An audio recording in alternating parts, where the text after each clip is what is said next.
welcome to X's and O's. I'm Jeff Harrison along with Leslie Spoor. And today we have not only an interesting stack of X's and O's, but Leslie and I were talking earlier about the fact that it seems like this week is there's a customer service, and sometimes you deal with this in the real world, and sometimes it makes you want to pull your hair out, and then there's other times where you know what, it's like you just want to strangle somebody. I'm not sure which is worse. Or your client. Yeah, your client. Well, you know. Can't do that, though. We have to love our clients. But sometimes it's like that. So tell us about the customer service, Leslie. Oh, my gosh. Well, this has been one of those weeks where it seems like there's solar flares or something going on because everybody's cranky. It's probably more likely that it's Easter weekend and it's Coachella out here. So there's a lot of activity and buzz going on, a lot of stress. But I want to talk a little bit about customer service today because oftentimes new business owners especially don't know what to do when they get cranky customers and how to handle that, right? So what's the number one rule that I always say about customers? Hang up on them? No. No, that's not. They are your I lifeblood. promise you that is not the number one rule. The number one rule is never assume what somebody can or can't afford. Right? A lot of times we get hung up in our own perceptions of value and our own self-worth gets wrapped up in the company. We've talked about that before, and so we're reluctant to tell somebody what we are charging for something or what a service is going to cost, and you really can't assume what somebody can or can't afford, and that lends itself towards customer service because if you're reluctant, if you're making judgment or value judgment calls about your clients, you won't be able to present them in a positive and confident way, and so they may well, you may lose out on business because you're just making assumptions. You don't want to do that. So are you saying when you're giving somebody an answer to or a solution to a problem they're having, don't base it on what you think they can afford, based on the fact that, hey, this is their best solution? Right, exactly. That is exactly a good way to put it, is to make sure that you trust in what you're offering to your clients, whether it's a service or a product, and that you ask for a fair and equitable price and trust that. And if they see value in it, they're going to use you either way. So you want to provide the best possible solutions to your clients. Well, you know, I actually had that situation with a potential new client starting in the middle of last week. And so what we did is I met with the client, found out what their objectives were, what they were looking for, and gave them, they were referrals, so I gave them what I thought was a very fair price and for what they wanted. And they came back and it was out of their budget. But I'd ask in the conversation when we first met, you know, like, what is your budget? Right, and that's a good question too. Yeah, and I know that's kind of almost like that double-edged sword. Like, well, if they tell you your budget, it's like going to a car salesman. If they tell you how much you're going to spend, they'll find a car to fill that void, right? It's like that vacuum kind of thing. But the reality is so I put together, based on what they're looking for, this is what we need: a multi-camera shoot, this kind of lighting, somebody with makeup, the whole thing. And I gave them the price, and it was like, well, that's too high. And it's almost like I'd never tell my wife if she comes in and says, hey, how does this look? Well, looks fine, right? I need to be very specific. So that was a very big challenge. So now we're in that back and forth, and I'm still trying to ask them, what is your budget? Because I can now take away some things, not reduce the quality of the shot, but reduce the production costs. Well, and that's a really good question for a client. When you're getting ready to bid a new project for somebody, it is perfectly acceptable to say, you know, is there a budget we need to be respectful of in this case? Because sometimes the budget is such that you can't, there's no point in you even bidding, right? So you need to know that kind of up front, whether there's a shot for you or not. I just was dealing with somebody on the phone today who is a large construction company. They do large projects for communities. And so they were looking for somebody who does small projects like we do. We do small projects all the time. And so she says she gets requests, and she has to tell them if it's under $5,000, she can't be competitive in her pricing. Okay. So she wanted a partner, which is going to be us. She wanted a partner with somebody who could do the small projects so that she could satisfy the customer request, which shows that she has a good sense of customer service, right? So sometimes you're not again, it comes back to what's the best solution, right? So she's looking for a way to provide full customer service, and I think that's admirable, especially because we're going to get to help her. You know, there's a question that came in, and they were asking, what do you do? How do you handle this, Leslie, when you're servicing a customer and it's already a client?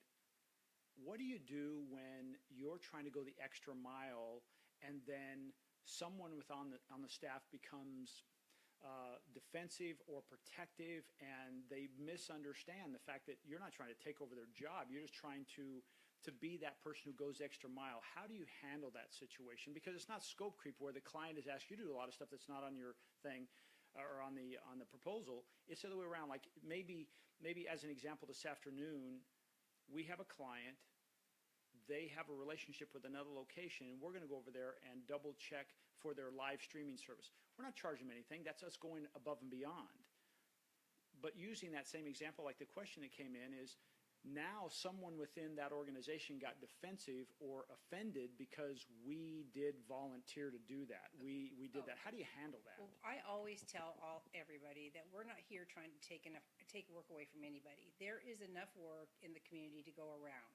And I think that's important for small business owners to understand that everybody has their place and their service and what is an order winner for their business.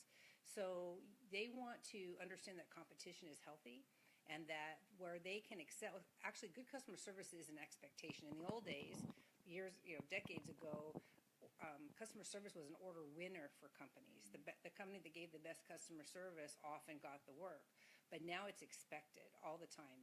Everybody has to give good customer service, so that no longer becomes a differentiator between companies. So now you have to find other ways to do it. So in the example that you gave me, when you go in to look at something, I tell them right up front, we're not trying to take work away from anybody. We're just trying to help you understand what you have currently. And if you decide that you would like a quote for anything else, then we can help you with it. But if you're happy with the person you have, we'll work with them and you to make sure everything works out well.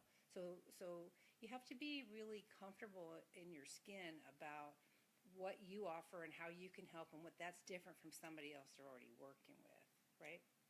So another question is like, how would you define, just like, as you said, customer service is now, it's not going the extra mile, it's expected.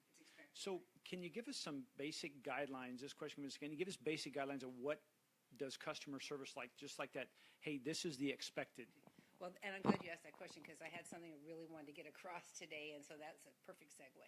And that is that the number one, I always say that number one. There are so many number ones that I should do just a whole thing on number ones. But one of the big mistakes that a lot of companies make is to overpromise and underdeliver. So I'm going to say that you really want to underpromise and overdeliver. Nothing drives me crazier than one of my vendors who says, yes, I'll be there, or yes, we'll do this by such a date, and then I commit that to the client and then them not show up or not do it because their work schedule got overcome by events.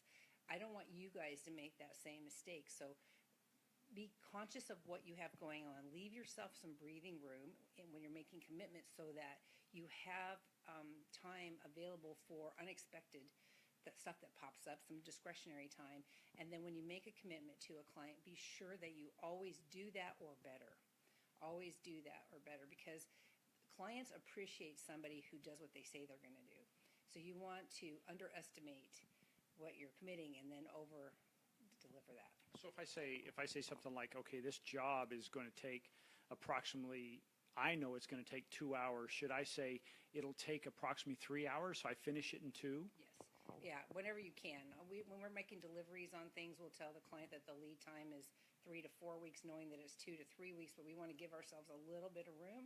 And if we can get it done sooner, then we can go back to the client and say, guess what? Good news, came in early. Would you like to go ahead and schedule that, whatever it is now? That's much better than getting to the 3.5 week mark or the 4 week mark and saying, oh no, it's going to be another 2 weeks, right?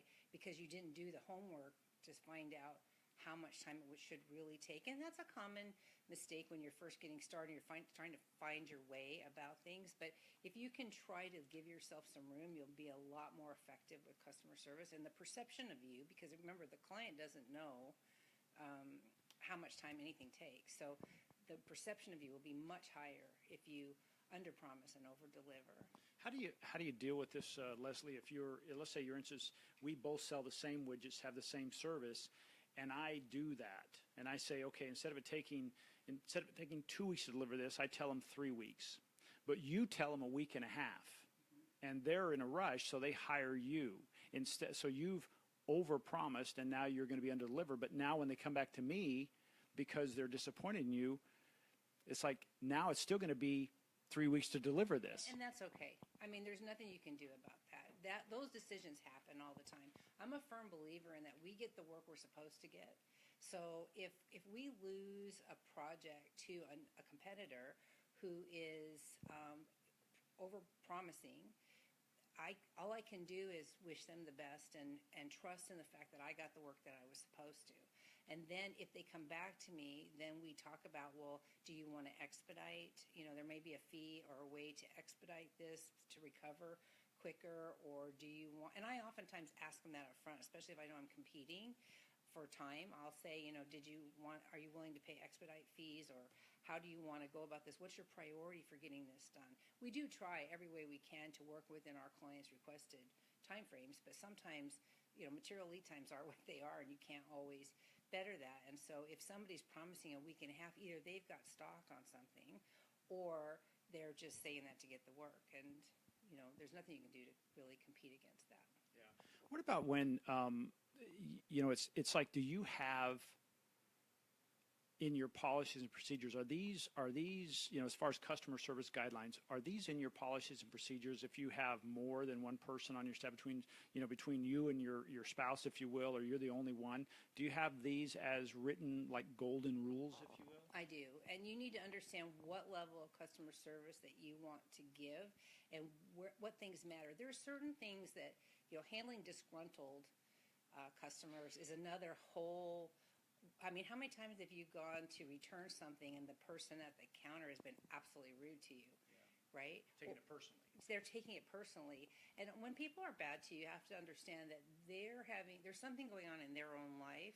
It has nothing to do with you. So you shouldn't take it personally when people are cranky at you in the first place. But you don't want to be cranky to your client. So there's a couple little tips here. One is when you answer the phone, you want to sound upbeat. I one time kind of did a hello, kind of a thing, and my client actually asked me, "Are you okay? Are you not having a good day? What's wrong?" And I thought, "Oh my gosh," So right then and there, I resolved to always answer with a friendly smile in my voice. That's another component of customer service. Sometimes you get clients who are absolutely unreasonable in what they want. Whether it doesn't matter what you're selling, products or retail or service, it doesn't matter. You still will always run into people who are having a bad day, and you have to step out of that from yourself and understand that that's their bad day. We rarely justify what we're doing, our behavior. But yesterday we had a situation where I actually took the time to send an email to a client because she was upset about something over which we had no control. Do you know what I mean? She wanted something completed. We helped her where we could with it, but really was outside of our control, and she was upset with us like we had failed. And so I needed to politely and respectfully explain the situation so that she would understand that it was nobody's fault. It was just bad timing. And it's hard to explain kind of obscurely like that. I know that a more specific example would be helpful. But for this particular thing, since it was yesterday, I really don't want to get. I don't want to name names or addresses. Exactly. But but sometimes people are unreasonable because they just either are having a bad day, or their kids are driving them crazy, or you just don't know what's going on in somebody's life. So you always want to be positive and upbeat. And we have a rule that none of my people ever apologize. I don't allow anybody in my company to say I'm sorry unless I have approved it, because I'm sorry is an admission of guilt, right? So I'd rather see, the question I like to ask a client is, how can I make this better? Because oftentimes people just want to be heard. They don't really want anything from you. Some people are really quick to give discounts just right away. I'm anti-discount. Ask anybody across the country. They all know I'm anti-discount. You know I'm anti-discount. She asks for discounts, but she doesn't give them. That's correct. Do it. It's a double standard. No, I'm teasing. But it's I don't discount. So I don't quickly give away. In fact, I've got vendors who will do that. I'll call up and say, "Is this the best you can do?" It instantly, or I just want clarification on the pricing so that I know what the scope of work was in their mind when they gave me pricing.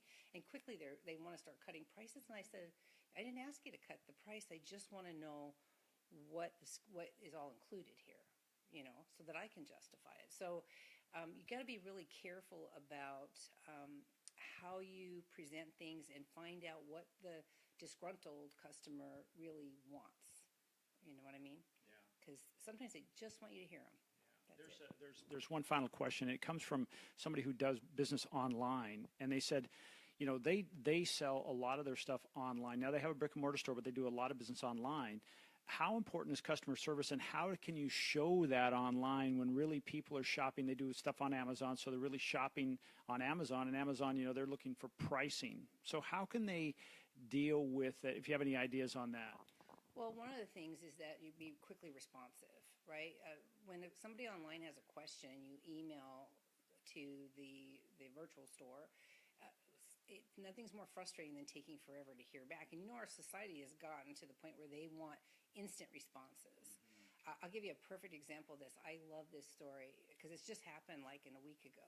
We had a client who had some brand new light fixtures, very expensive light fixtures, and one of the lenses was missing for some reason. I don't know why it was missing, but it was missing. So he had tried to reach the manufacturer without success, trying to get a replacement lens. And so I said to him, "Why don't you tell me where you bought this?" And he actually did buy it on Amazon. Mm-hmm. And so I went on there, and it says who the manufacturer is. And so I went to the store that sold it and emailed them, and they instantly responded to me, instantly. And so and every time I would respond back, and we had a conversation, a dialogue going on through email. And not only did the person who sold the light fixture, and this, by the way, what makes this even more incredible is that light fixture is obsolete, no longer stocked. Okay, so he went back to the manufacturer where he has more clout because he buys in bulk from this manufacturer lots of light fixtures, right? And he found those bezels for us, and we got several extras just in case.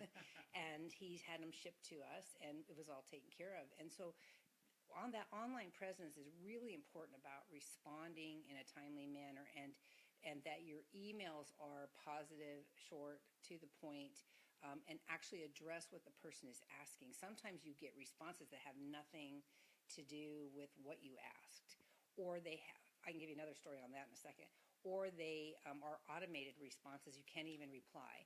That's very frustrating for the consumer because as we do more and more shopping online, we need to be able to reach somebody. Even if there's not a face attached to it, we need to be able to reach someone, right?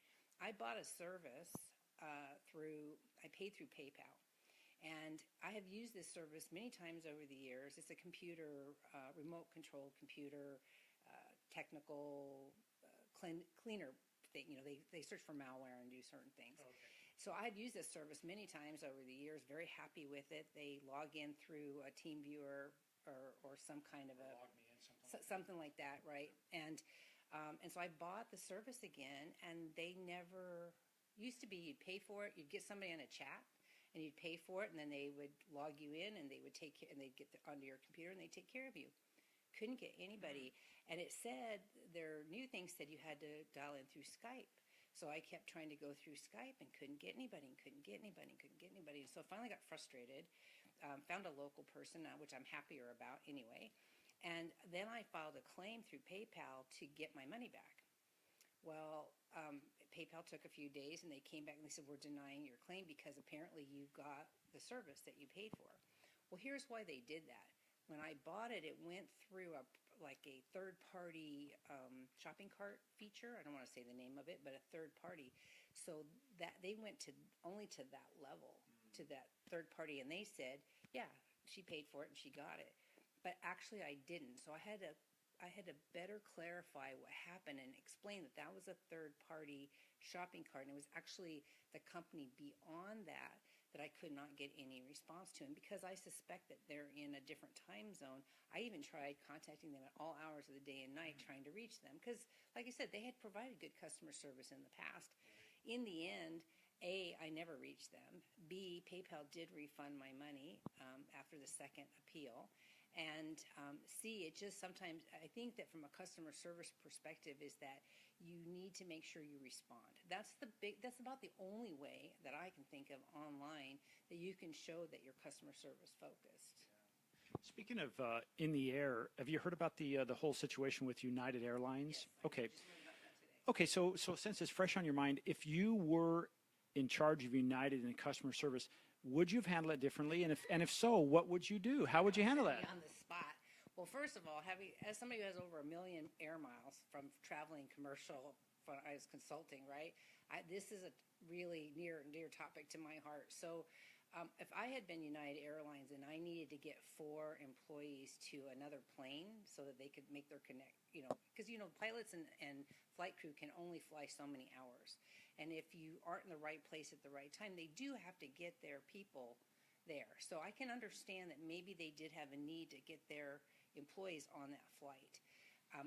But what they should have done is, A, ask for volunteers, and usually they up the rewards they give you as they get more desperate for seats. So initially, maybe it's a $250 voucher, and then it's a voucher and an overnight hotel and dinner, and it just keeps growing until they get the seats they need. People will volunteer because their travel plans are more flexible.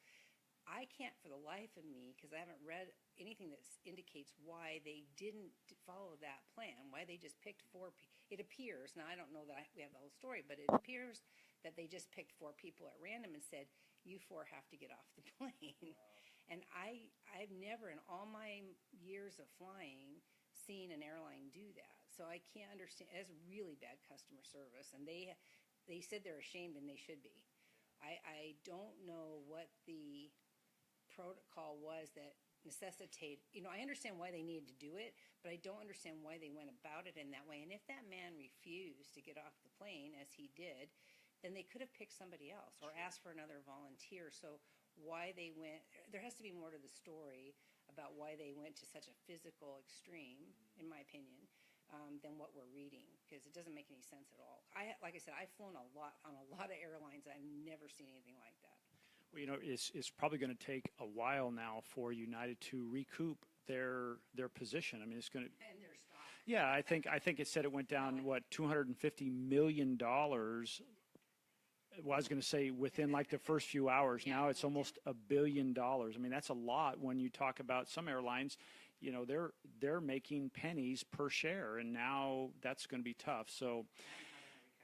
Yeah, I just thought I would ask you that on the way out. Thank you so much. Yeah. Appreciate that. So we're talking about customer service today. How can you deliver it? What is the kind of the minimum expectations? Customer service, as Leslie says, is not an option anymore if you're a business on any level, whether you're United Airlines or you're online or you're brick and mortar. Those are things that people expect with customer service. And quite frankly, that I think is one of the values of competition, because when you have 10 people doing the same thing you do, you better make sure your customer service is outstanding along with how you deliver it. So Leslie, thank you so much for being here.